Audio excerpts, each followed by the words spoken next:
when somebody subscribes to a show and they become a fan of it, they're a fan of the very specific experience that they get every single episode. This title is great. It sounds like a great episode, but I don't know that this is something that the listener of this show is coming to this show to get. It kind of breaks the premise of the show. I fall into this as a creator as well. It's like, oh, this is such a great story. Like, this is going to resonate. But if it's too outside of the promise of the show, you're going to lose people. There was an episode recently. This was like every episode was a banger type show for me. And then they had this tangential thing that took me like 4 listening sessions to make it through. And it's so strange. I cannot understand what is going on in my brain, but I have not listened to the show again since that. Welcome to another podcast roast, where in every episode we dissect one of our listeners' show's packaging to help them improve their show's discoverability, new listener acquisition, and along the way, hopefully help you do the same. And today on the skewer, we have Hey, Good Game by Nate Cadlack, Aaron Cardell, and Joseph Reuter. And Justin, as you pull the show up here in Spotify, what are your first impressions? The cover art is great. It looks like a game, reminds me of Scrabble or something like that. But it could also be a keyboard. So I don't know if this is board games or video games, but that's what it makes me think of. And right away, I'm like, this is about games, maybe board games, tabletop games, video games, something like that. What are your thoughts?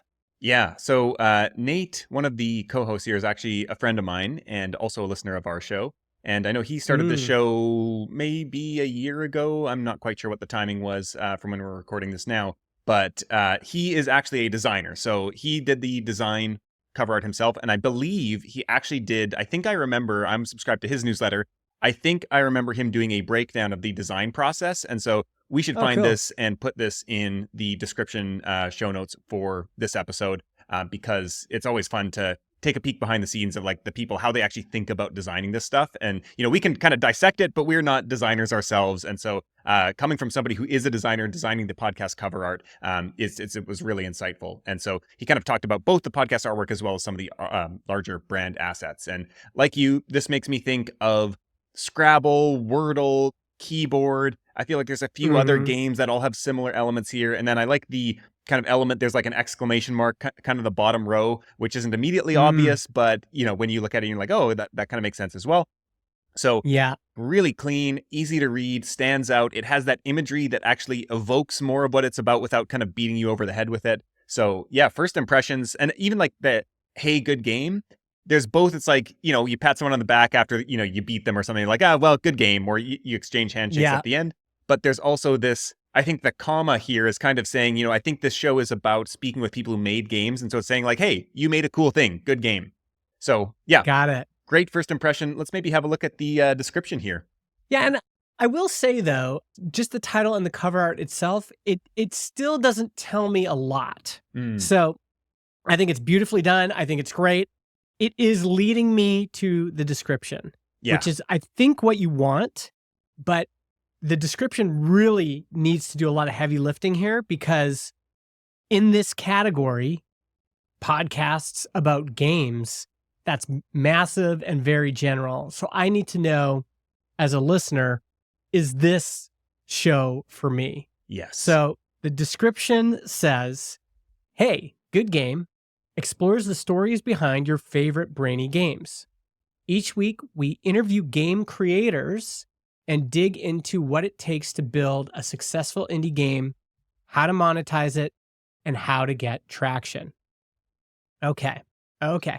So I think that does a pretty good job in a succinct way of saying this is for people interested in making games.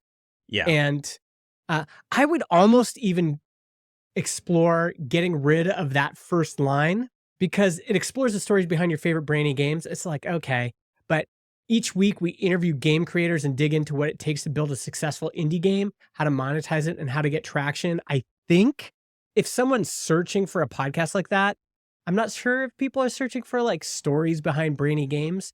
So getting right to the point, maybe making it more succinct might help. Might not. I don't know. But overall, I think it's a great description.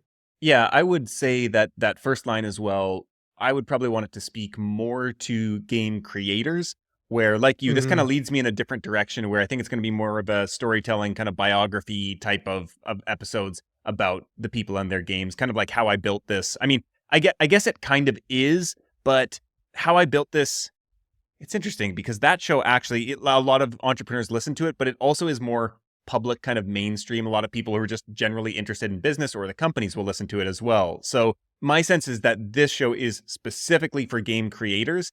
And I don't know if you're a game creator, I imagine you do know about a lot of the other games that are out there, but I don't know that that's what's pulling me in. If this is more of an actionable, how can I do the same thing? I think that's what I'm looking for. And so that's what I would want to see hmm in the first sentence. And so maybe it's saying something like, designing a great game is only the first step to, get it to be successful, or an acquisition or something like that. Like that, there's a bunch of other things that you need to do in the process. You need to learn how to market it. You need to do this, whatever. And so it's kind of like, okay, now you're hmm speaking my language. Have frustrations with these things. And then we go to, Hey Good Game explores the stories behind how your favorite games, broke through, and gives you the insights and takeaways to help you build a successful indie game, monetize it, and gain traction, or something along those lines. Yeah. I mean, here's another thing is I was wondering initially why they chose the word brainy games Hmm. because in my mind, it's like, indie games would probably be a better word there, like explores the stories behind your favorite indie games. But as I browse through the episode titles now, building games at the New York Times, well, those Yep. are brainy games.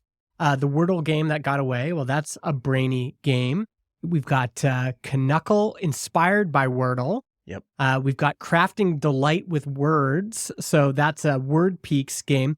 There's a lot of word related games here. Mm-hmm. And so maybe brainy games is the focus here.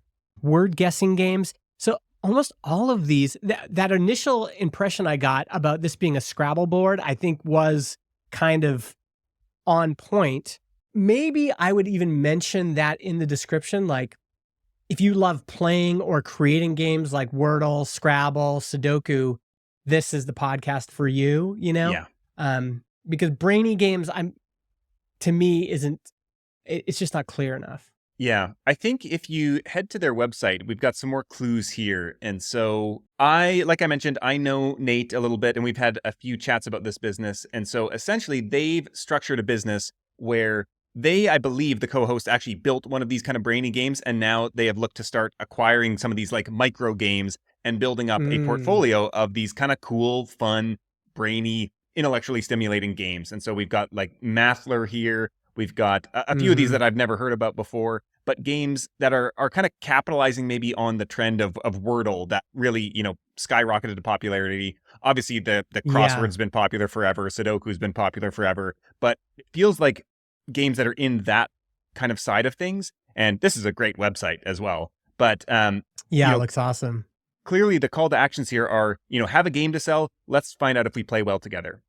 And so, and in their menu bar too, we've got sell your game. So it looks like they are trying to attract people who are in this world of building these niche brainy games. And so I think with that in mind, Yeah.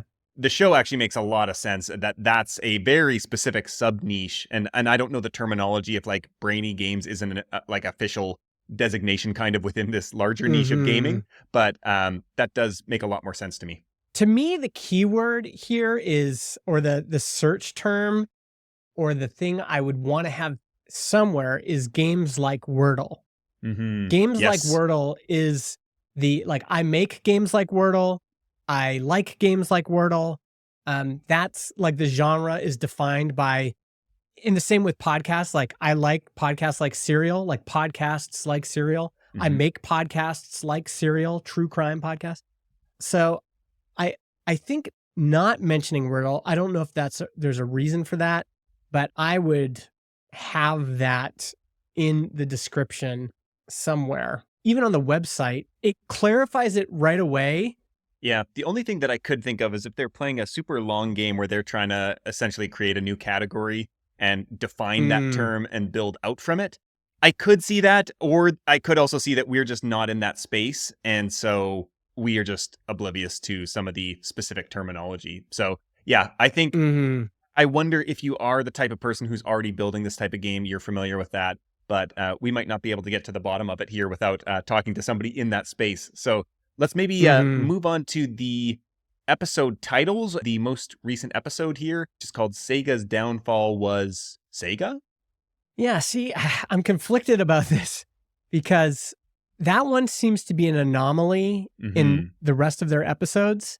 These other episodes seem to be more in the pocket, like Waffle, how this game reached 500,000 daily players. That seems like a puzzle game. Shaping Words with Grant Warman, the story of Polygonal. I feel like those are more indicative of this podcast. Now, I think it's worth looking into a little bit more closely here and talking through, like, this is something that I see with a lot of shows where at some point it's like, oh, well, we really want to like have that person on, or like that might be a cool episode, but it kind of breaks the premise of the show in some way. And I generally am not a fan of that. Like, I feel it makes me a little sad to say this, because I've been talked about the show How I Write for a number of times on this show. And there was an episode recently that I just felt should not have been on the feed. Like, it was somewhat relevant, but it didn't feel like it stuck to the premise. And I understand why that episode was on the show, but I was like, this did not give me the experience that I come to this show to get, and that it has done so consistently for so often. And it's so strange. I cannot understand what is going on in my brain.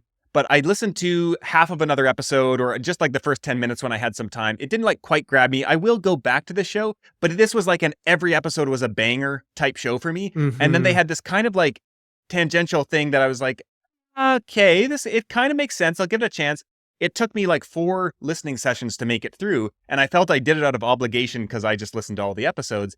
And it kind of lost me to some extent, that now they have to win me back again. And so I think getting people to listen to a podcast, like, there's so much work in getting them in. And so for me, thinking about like when somebody subscribes to a show and they become a fan of it, they're a fan of the very specific experience that they get probably every single episode. And so I am very protective of that as a podcast creator, of saying like, okay, either we have 2 episode formats or whatever, and they happen consistently and regularly, and they're well messaged and you know what you're getting. But if you don't have that and you're just going to have one, I would be very cautious of veering outside of that, even if it's an episode that has an interesting topic. And I think that this title is great. And as I'm reading through the description, it sounds like a great episode. And it sounds like something that I would be interested in, but I don't know that this is something that the listener of this show would be interested in, or is what they're coming to this show to get. And so, like, here as we read through the description, the guest is Blake Harris.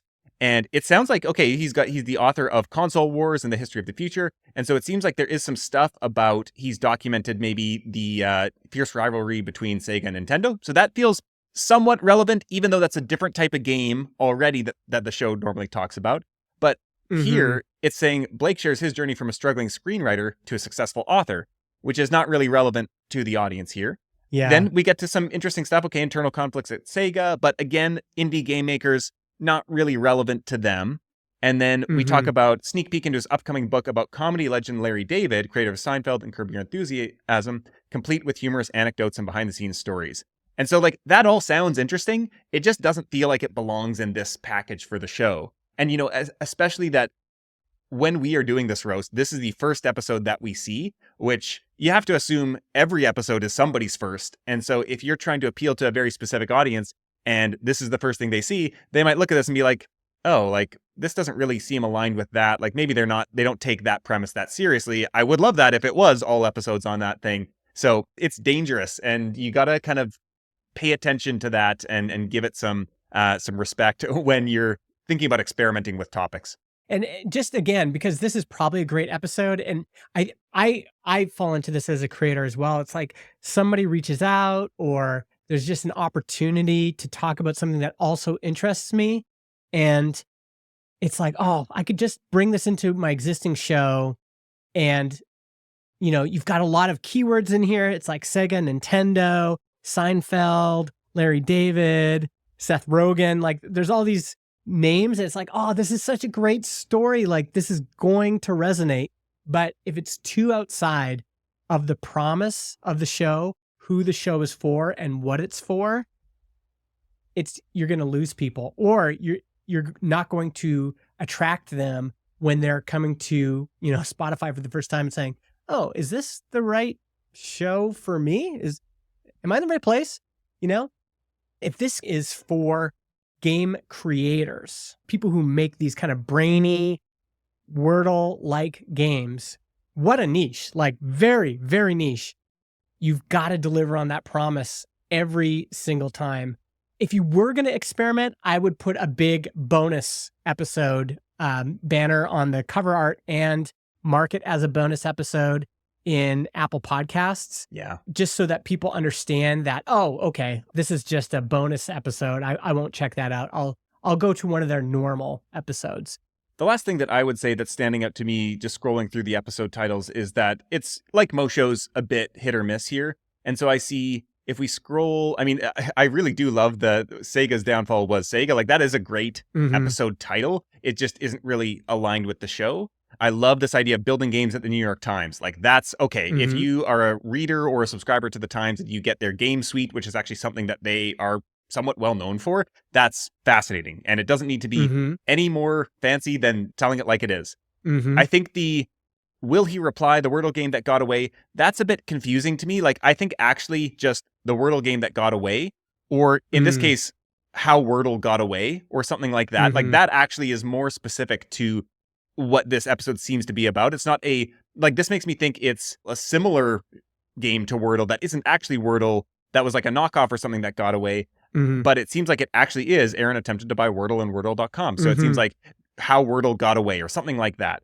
Some of these other ones are pretty good. I think there's like the beauty of games is a little bit vague to me. And then we get into some further down, some episode titles that I think for indie game creators feel much more relevant. So Sell or Scale, the strategic sale of Semantle. So now we've got the story of the game we're talking about, and we've also got a relevant part of that story that will apply to people, a question that the listeners have. And a similar one 2 episodes down, Waffle. This is a game I played quite a bit in the post-Wordle craze. How this game reached 500K daily players. I was but one of them. And that's like an interesting kind of approach to the title too, where it's like, okay, we all want our games to get 500,000 daily players. And so that speaks to the outcome of the game rather than the story. And so some of these, I think I like some of those a little bit better on the title front than some of the more story-driven ones. Again, you could always go back and retitle some of these as well, just because you titled it one thing one time.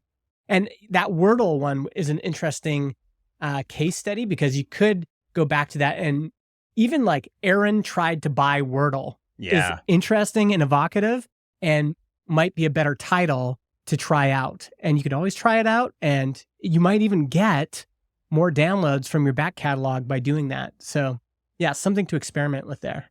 Yeah. So let's maybe move on to check out the first minute of the recent episode here. No trailer episode. I wish there was one here, because I think maybe this third one down, Will He Reply, the Wordle game that got away, might be a better first listen. Yeah, let's test that one out. Okay. 3, 2, 1. Yeah, and along the way, on the arbitrage, did you try to buy other games? Because we're winding up to this Wordle impact for us. What between the first 2 games and the Wordle story happened? Yeah, so throughout the 2010s. Welcome to the Hey Good Game podcast, where we chat with the creators of your favorite games that you secretly play in the cracks of your day. I'm Joseph Reuter, and I'm here with my co-hosts, Aaron Cardell and Nate Cadillac, where we typically speak with game creators and experts about their stories. Today, we turn the lens on our co-founder, Aaron, and games and his adventures in games. We're about 20 episodes into our podcast, and one of the games that continues to come up over and over and over is Wordle. We could be talking about music, AI, kids in gaming. And maybe this one is also out of the normal format. Overall, pretty good. The music mix was loud in my headphones. I noticed that. Not sure if you had that too. Yep. I would normalize that audio a little bit better, master that intro music to your narration, just kind of really loud, and then the spoken word was quieter, and then back loud again, and then back down. I think that could be mastered a little bit better. So I've just pulled up this episode here in Ulean loudness meter. Have you used this before, Jeremy? I have not, no. Okay. So it analyzes a file and it'll give you kind of the integrated loofs is like the overall loudness kind of averaged out, I think, over the whole episode. But it also tell you like your momentary max, your short-term max. There's like all sorts of numbers here. But the one thing I'll say is like, generally you want this integrated score here to be about -16. And so this mix, it feels like could be better normalized. And this is something that if you use a editor like Descript, which a lot of people do, they actually have a setting where you can just export. I think the default setting is it exports at -16. And so not every program will have this. And a lot of people have no idea, what you should be exporting at. But yeah, -16 is the place to go. And there's often loudness meters and things like this in various audio editing software. So there might be something built in, or you could use a tool like this. As a first run experience, I think it really adds to the show, right? Because if you're like, it just, and especially since so many people are like walking the dog or in their car, if they're getting blasted, and then especially with theme music, they're having to turn it up and turn it down in the car or whatever. So a simple fix there is just figure out the right levels, and then you've got it in your editing software forever, and you don't need to mess with it after that.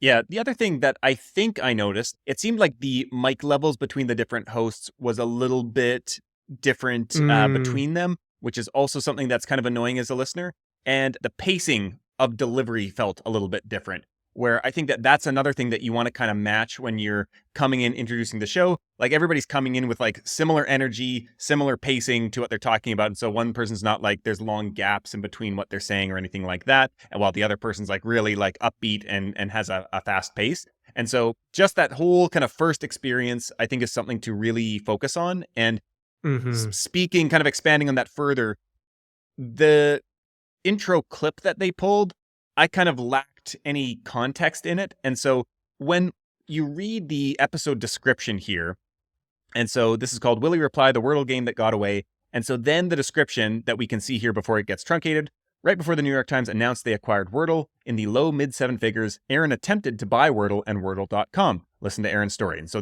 Aaron is one of the co-hosts. So if we've read that description, we've got a bit of context here for the intro clip to make sense. But if we haven't, it's kind of like we have nothing to ground us in what is happening here. I very rarely actually read the episode descriptions. They don't show up in every app without clicking in. And so that's something that I would just want to make sure that if I have the title, does the intro clip make sense and build on the title and pull me in further as we get into the episode? All right. What else do we see here?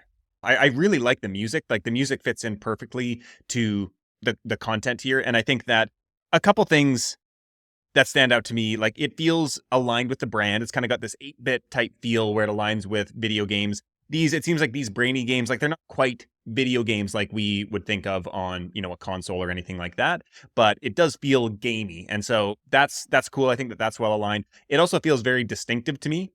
Now, I haven't listened to, other shows that have music similar to that. That said, I don't listen to video game podcasts where I assume this would actually be much more in the kind of genre convention. So there is that to consider. But when I do hear it, I'm like, oh, this is kind of like unique. Haven't heard a show with this kind of music before. And I think that that's actually something that is worth talking about, that, you can get great sounding podcast theme music from any number of places online. But I think that something that people don't talk about enough is having distinctive podcast music, because there is a type of song that sounds very stock music-y. And there's a certain type of song that sounds like free stock music library. And then there's a type of song that sounds like, okay, you probably paid for this, but it still just sounds generic. And there's nothing that like you hear that and immediately it clues you in to there's only this show that has music like this. And so this is something where whenever I'm starting a new show, I try to think about this of like, okay, what's something unconventional for this niche, where people, they've listened to a lot of shows maybe similar to this, and they have an idea of what those shows sound like. I want to actually create an experience that people immediately, right from episode 1, they're like, oh, this is a little bit different from what I'm used to. And so you can do that any number of ways. That can be by playing with genres or instrumentation, or not having any music at all and having like sound effects or things like that. And I think that the first show that got me thinking about this was Seth Godin's Akimbo, where he has this kind of cool like bass line that acts as a kind of stinger in a bunch of places. There's no actual theme song, but there are these bass lines. And it actually turns out, like, I always like thought this was just such cool music kind of direction for the show. And it turns out that the guy, I eventually like looked at the credits for something else in one of his episodes, and it's actually a very famous YouTuber. He's got like a bass YouTube channel, and I wish I could remember his name. It's like Davey Slaps the Bass or something like that. I don't know if that's the YouTube channel. He's millions of followers. The Italian bass player guy. And his channel is gold. And I had like watched this channel for a year or two while also listening to Akimbo, and finally saw the credits and was like, wait, Davey's the guy who played the bass on Seth Godin's podcast? And this is like, whoa, this is way too wild. So think about music, how you can bring something kind of unconventional that signals to people that this is not going to be like other shows that they listen to on the topic with generic music that just sounds the same like every other show. Yeah. So I've just pulled up, we've got custom episode artwork. They've got this convention where that bottom row of tiles is often used as, you know, in this case, what happened to Sega. You get the Sega in the cover art. In this case, it looks like, is this a flag or something? I'm not sure Looks what's like there, it. but then you've got a Canadian flag here. So that's like, okay, that's going to be a Canadian game. What do you think about this convention? Is this effective for you? Yeah, I like it. And I always like stuff that when you have brand assets that are flexible and kind of have legs that you can kind of riff on them in different ways. And so I think they're making good use of this here. And it actually becomes a bit of a delightful thing as a listener to see how they use it and adapt it. Maybe that's just me, but I love design details like that. I do wonder, like it feels like it might be tough to make it work for every single game, but Nate, being a designer who is much by thousands of fold more skilled than I am, I trust that he's able to do that with pretty consistent regularity. And it looks like for most of these, they're able to get something. And they actually have a few different versions of this. If we go back, so we have Nerdle, the math game Bill Gates loves to play, which actually has an overlay as opposed to using the bottom line. And so it looks like they used to use that more. So it looks like they have a couple of ways they can use this or have used this in the past. The other thing I've noticed is they've got 2 reviews here on Spotify. And then over here on Apple Podcasts, they've got 1 review that I'm seeing in the Apple Podcast store. And I actually think reviews is an easy lift. It's just all you need to do is prompt your listener to leave you a review. And it sounds silly, but it's surprising how people will actually follow your instructions. You ask them, hey folks, if you're listening in Spotify, could you please click that star icon? If you're listening in Apple Podcasts, scroll to the bottom, click leave a review. It really helps us, especially written reviews. And you can ask them even to include certain elements. We talked about this in another roast. You know, if you want them to say, hey, I listen to this show while I'm in the car and I like it because it helps me, you know, I'm building my own game and it helps me understand the economics of the game industry. You can prompt people to leave those kind of reviews. And as far as social proof goes, it is one of the signals that people look at. People have been trained on Amazon and other places to see, oh, how many reviews does this have and what's the rating? And in Apple Podcasts and now in Spotify, it's fairly prominent. You know, you can see right away, oh, it's got 2 5-star reviews. Okay, well, not that many. And I think they could improve that. Even having 10 reviews really helps. All of a sudden, it's like, okay, well, this is a legit show. Yeah, and for this show in particular, what I would probably do with the reviews is prompt your listeners to leave a review and leave the name of a game that they would love to see the story behind.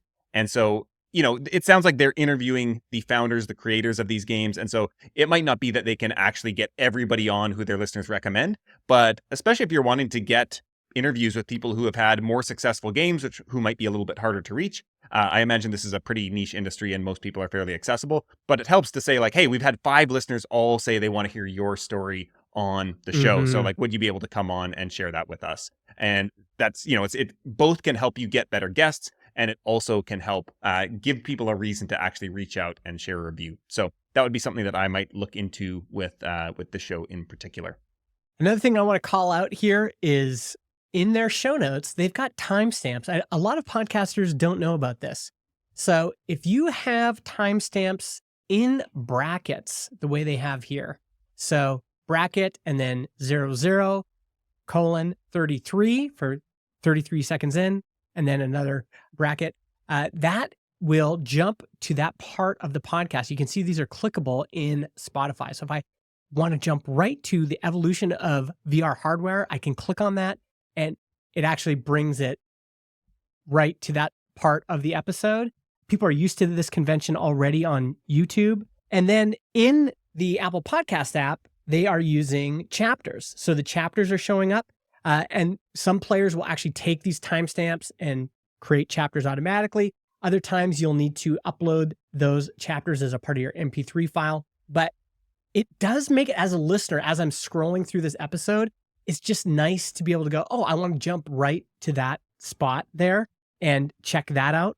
So whether you do chapters or timestamps or both, I think it is an effective tool. A lot of people don't know about it. The most accessible version of it is just to include these timestamps in your show notes. Works on Spotify for sure, some other players as well. It's not that hard and worth doing. So yeah, I think that there's some great elements. I think no surprise, the design side, both the website and the cover art was one of our probably like top rated asset of this show. The audio quality seemed like good in terms of their recording, and music seemed good, but the levels were a little bit off. So there was a bunch of things that I think the packaging is working really well, and there could be some tweaking in titles as well. There's a lot of great titles here, but I think maybe clarifying a little bit of the description and the framing for, who is this for exactly, and making sure that the episode topics align with that consistently as well would be maybe the big overarching kind of piece of feedback here, as well as some of the tweaks to the audio. So Justin, if people are looking to submit their own show for a potential roasting, how can they do that? If folks are watching this on YouTube, they can leave a comment with the name of their show, and we'll drop that in the hat for future consideration. You might find yourself here getting roasted.